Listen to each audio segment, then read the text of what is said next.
It's an honor. I'm so proud to represent Michigan College Access Network and those who are struggling to lead during this climate and time.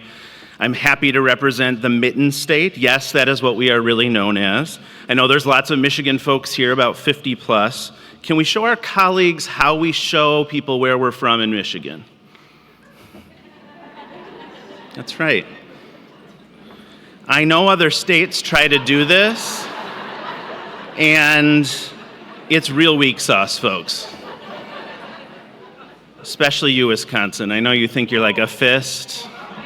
Sorry. I love you guys. Cheese, my favorite. But the hands are us. Michigan is an old Rust Belt state. The joke really is that if you grew up in Michigan, you don't pay full price for a car because everyone qualifies for a discount. And it's true, it's not really a joke. I just bought my car and I got a discount. Manufacturing is in our DNA, whether we like it or not. For generations, people could go to high school, graduate, go into the factory, join a strong union, and make an incredible life for themselves and their families. Cottages across the lakes of northern Michigan were built with these jobs.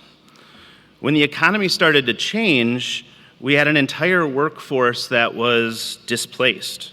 They were put out. I'm sure you've heard of the stories of Flint and Detroit.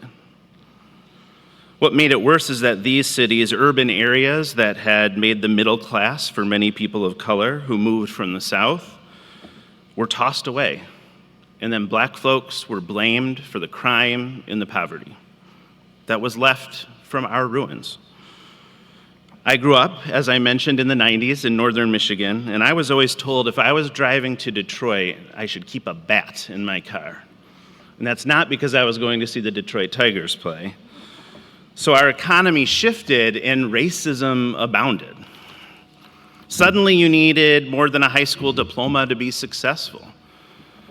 We needed to shift how we educated our children to retrain a generation of current workers. So that's how MCAN launched. We launched as a mobilizing system to better serve the students of Michigan. We knew that students are not the problem, the systems are. We just celebrated our 15th birthday a couple of weeks ago. We've got a brand new 15th birthday logo, isn't it cute? We're going to use it for the whole year.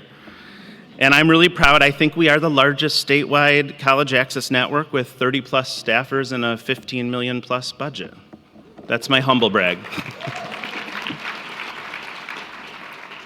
Unlike many of our best leaders, including many of you, I did not get into college access and success because I had many barriers to overcome, much like Mia was just talking about. Frankly, I waltzed my way into college with my whiteness and my maleness and my middle classness apparent to everybody but me. It wasn't until I got to college and I looked around and realized many of my high school classmates didn't make it out of town. Suddenly I understood that my experience was not the typical experience. College had always been designed for me, made for people by me, like me.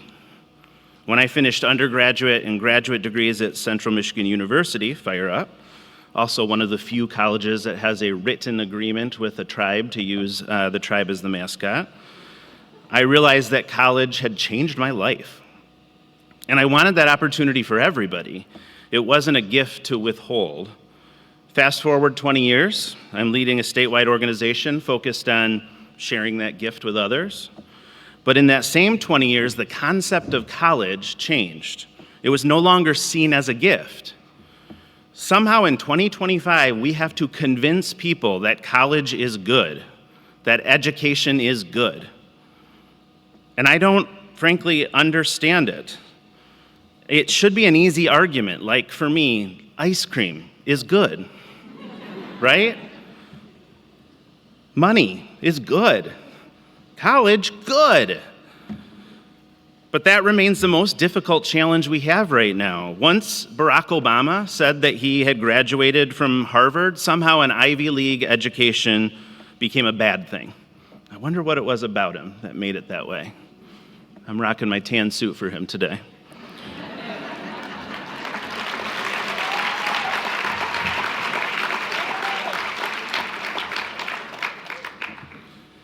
The actual elite want poor folks to believe that if people of color gain access to a resource, it must not be worthwhile.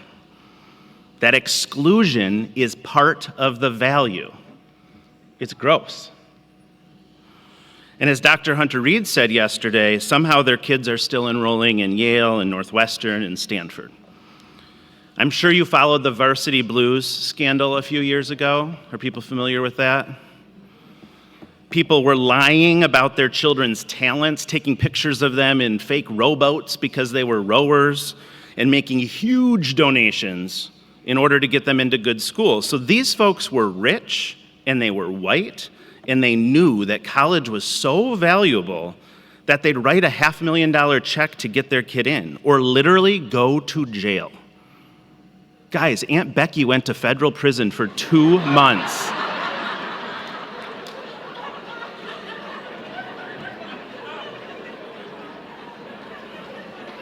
That's how valuable college is to rich white folks.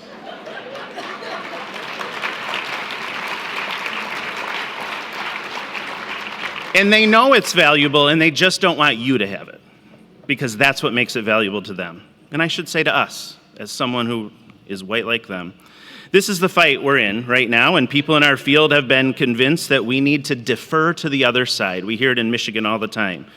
We're not saying college is for everyone, don't worry. Of course you can do this other thing and you'll earn as much money. Look at Bill Gates, Mark Zuckerberg, they did it without college. I bet many of us have even said these words because we felt pressure from sort of the other side to do so. I'm here to tell us that leadership in this time must look different. We've got to push back. We have to shift from the defense to the offense. College still matters. It is undebatable. Every piece of data shows that. Why are adults telling young people differently? It's just not true. And in Michigan, we're going to stop being polite and start getting real. And yes, that's a quote from the real world because I'm a Zennial. I found a couple of key ingredients to being a successful leader in this time: bravery, people, solutions, and love. I had a college president ask me a few years back, what was the one thing that would have the biggest impact on our work? And I looked him in the eye and I said, college president bravery. And then I maintained eye contact and said nothing else, awkwardly. And then finally he laughed and said, I agree with you. I actually asked him to be a board member later that year. It's clear that post-pandemic and mid-Trump administration, leaders who are brave and take risks will make the most difference. Look what happened to colleges in the pandemic. Those with innovative, creative presidents survived and found ways to keep students. Those who hunkered down and tried to keep every penny that they could put their hands on, students felt mistreated by that. Parents felt swindled, and legislators smelled blood in the water. And now colleges are under attack for their most minimal efforts that they've actually mustered in 2025 around helping particular types of students be successful. And some have completely folded, and some are fighting back. Our own University of Michigan, who was the standard bearer for decades in our state for equity, caved. Bravery matters. We know what works. This room knows what works to get students into and through college, especially low-income students, students of color, first-generation college-going students. We know. Yet leadership continues to look for something magic. Guys, Dumbledore isn't coming with a big retention solution. Frankly, Dumbledore has passed on. Where are my Gryffindors at? Yeah.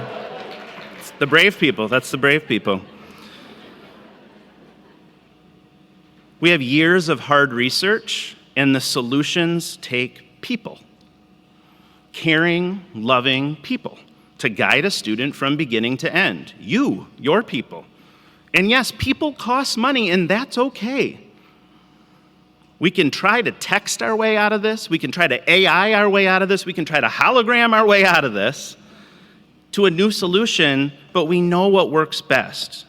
It's people. And why aren't leaders doing these things? People matter. At MCAN, much of our success comes from finding a way to say yes to folks, investing in those caring and loving people, lifting them up into leadership, supporting them financially, spiritually, and sometimes even emotionally. Making sure the caretakers are taking care of themselves. We celebrate school counselors. Where are my school counselors at? Woo! Thank you for being here. I know it's hard to get out of your building. College advisors, where are you at? Yeah, thanks for being here too. Faculty and students and those in our field. Everyone else is saying no, no, no. So we find a way to say yes. Let's try it. Let's take a risk. Let's be uncomfortable. People want a solution, not another barrier. Solutions matter. And it's clear people are looking for leadership. The federal government is cutting programs, cutting funding, cutting people. In April, we were told on a Friday night at 6:30 p.m. that our 4 AmeriCorps programs were immediately canceled. Poof. $2.1 million. Tell folks not to show up on Monday. We had more than 100 people in the field across the state. Can you imagine trying to reach 100 people and their sites to tell them something we didn't even understand? Apparently, our grant no longer fit the priorities of the federal government. Well, what did we do at MCAN? Our board voted to sue the administration. And the NCAN board voted to sue the administration for breach of contract. Bravery, people, solutions. And finally, love. As you probably ascertained, I have a deep appreciation for the Harry Potter book series. Aside from the very problematic comments by the author, trans women are women.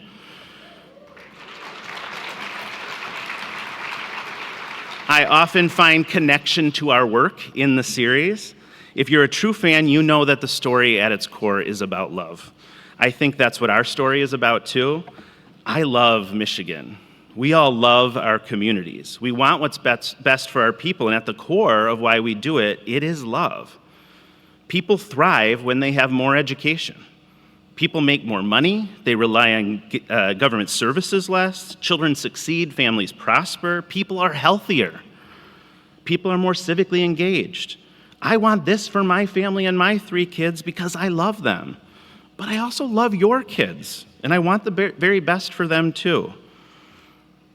Our work can get hard, can't it? It can get political, it can get daunting, it can be disappointing, it can burn you out. Anybody feeling a little burnout right now? But the fire doesn't die because of our collective love. I know this feels a bit touchy-feely for our work, but I've been doing a lot of reflection in light of our crumbling civic infrastructure and post-pandemic federal government chaos. College is freedom, and freedom is love. The only way to fight this awful hate is with love. Hate does not work against hate. We have learned that in this country. And don't get me wrong, I'm not saying we allow ourselves to be tread on, or that we don't fight back, or that we respond with kisses and hugs. That's not the love I'm talking about. We can't stand idly by while our students are grabbed off the sidewalk and sent to a country they've never heard of.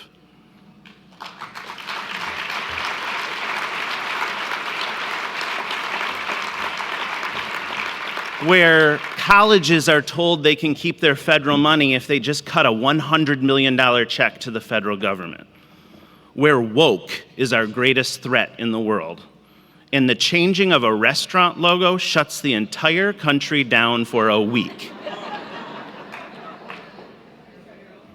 I'm saying that this love is the fire that fuels our movement. Sometimes our love looks like protesting. Sometimes it's filing lawsuits. Sometimes it's lifting up your voice when everyone else expects you to be quiet.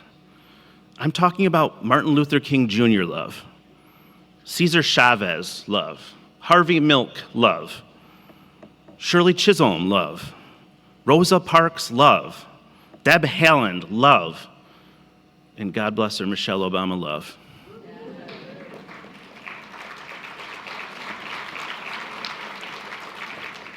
One time I held her hand for 15 straight seconds and we made eye contact, and I've never been a different person, or the same person. She changed me. She's so great.